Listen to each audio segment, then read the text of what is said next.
What's up guys? Umulan dito sa amin. Maambon. Hirap ng daanan dito sa amin guys pag umulan. Lalo pag sa mga motor tricycle. Pupunta ako sa bukid guys. Kung saan kumukuha ng kung saan yung mga Martinez. Doon na yung pinsan ko guys. So sabi ko sa kanya, susunod na lang ako.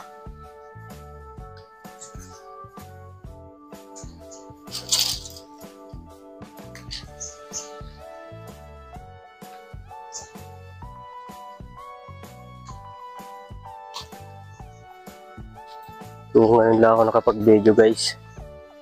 Busy kasi sa pagtatanim ng palay. Halos sunod-sunod sa mga pagtanim guys. Wala ako tayong mag-video. Yung pinuhuli namin dito guys na dalag. Nakuha na guys. Hindi ko na na-videoan kasi busy sa pagtatanim.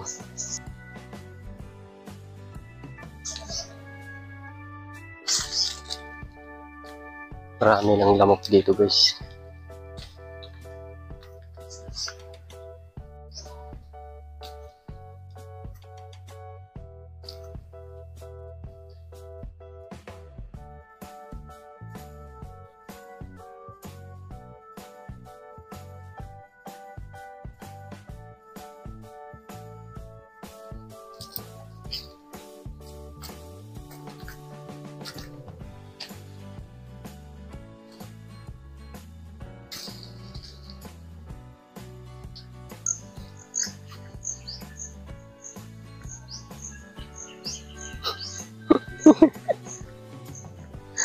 Ito po na ito.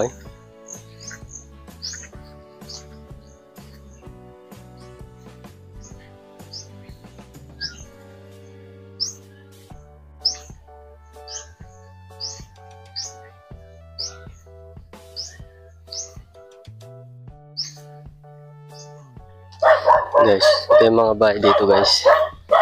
Bahay ng mga pinsan ko.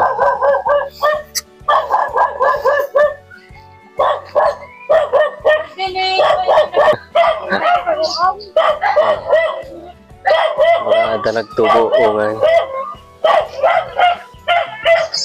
Asin mo na gawitan? Panita na. Oh, butang. Ya. Dahil kayong garita to. Aduh, ayun, lipat ay garita da. Dapat lulod to ya.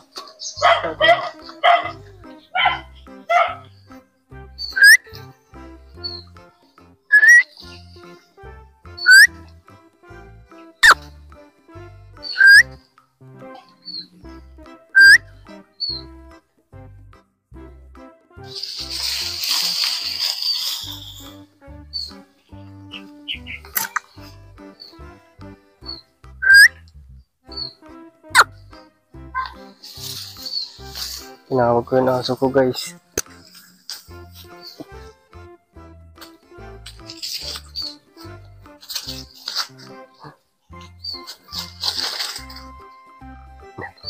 Nababasan na. Di na nga nagdigo sa taga, nababasa to daw.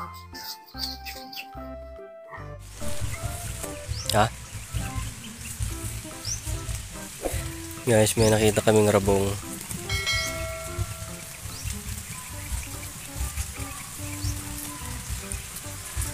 Yung umulan guys, dito kami sa silong ng Kawayan, Bayog pala.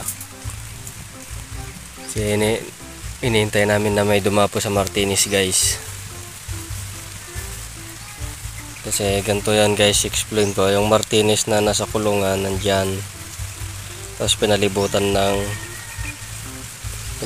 ng parang kulambo guys, para pag lumapit yung mga ibon doon, matatrap sila guys.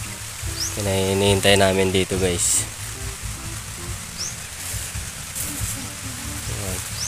Malakas na yung ulan guys. Malakas na doon guys.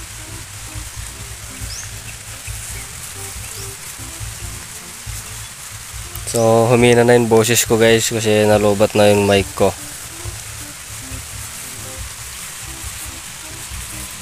So yun guys, pauwi na ako guys kasi malakas yung ulan guys. Basahin ang aso ko guys, kawawa naman. Hindi kasi siya uwi guys pag di ako umuwi. So naiwan dun yung pinsan ko guys. So may dala ako pamingwit ng isda. Ayan, mahaba yan guys.